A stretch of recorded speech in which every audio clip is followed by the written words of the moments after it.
तू कितें करता हांगा? रेन गेस्ट काडपाक. आं.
नमस्कार.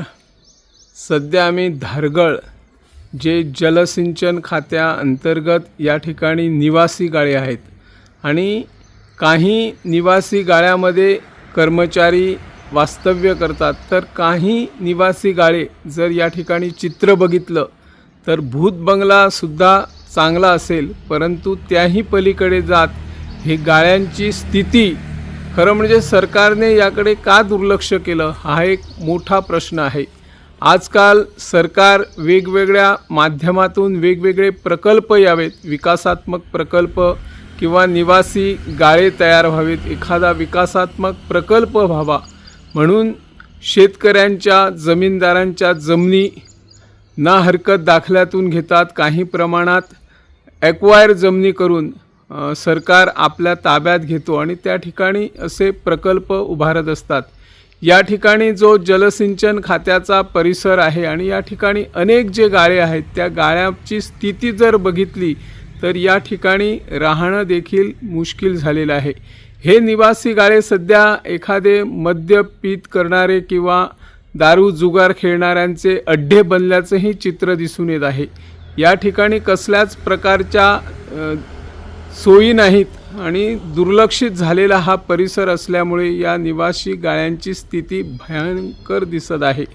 सरकार वेगवेगळ्या माध्यमातून गरीब कुटुंबियांना आधार द्यावा म्हणून माझे घर ही योजना कार्यरत करत आहेत आणि ज्यांची घरे आहेत त्यांची अजून नावावर झालेली नाही, त्यांच्या खाजगी जमिनीमध्ये असतील, ती घरे नावावर झालेली नाहीत.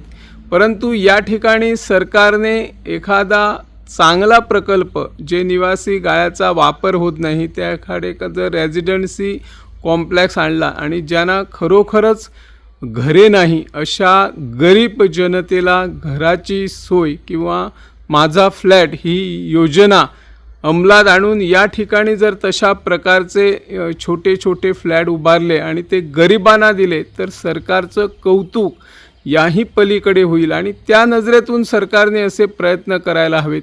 जे निवासी गाळे उभारलेले आहेत त्यांच्याकडे दुर्लक्ष झालं, त्याला कोण जबाबदार आहे हा विषय गंभीर असला तरी आता तरी निदान सरकारने आणि जलसिंचन खात्याचे जे सुभाष शिरोडकर आहे, यांनी लक्ष देऊन या ठिकाणी तशा प्रकारची सोय करावी आणि जर सरकारला शक्य नसेल तर एखाद्या खाजगी मग त्या ठिकाणी जे हाऊसिंग बोर्ड आहे, हाऊसिंग बोर्डकडे जर ही जागा दिली तर त्या ठिकाणी आमचे स्थानिक आमदार आणि ते हाऊसिंग बोर्डचे चेअरमॅन म्हणून जी आरोलकर आहेत ते प्रयत्न करून या ठिकाणी एक चांगला प्रकल्प उभारू शकतात. सरकारने त्या नजरेतून प्रयत्न करावे. जे जर निवासी गाळ्यांची देखरेख होत नसेल तर असे प्रकल्प उभारून काही होणार नाही. त्यामुळे एखादा लोकोपयोगी जर प्रकल्प उभारला आणि त्यात जर लोकांची सोय केली तर लोकांचे आशीर्वाद सरकारला मिळतील आणि सरकारने त्या नजरेतून काम करावं अशी या माध्यमातून आम्ही मागणी करत आहोत. निवृत्ती शिरोडकर, इन गोवा 24 ताससाठी.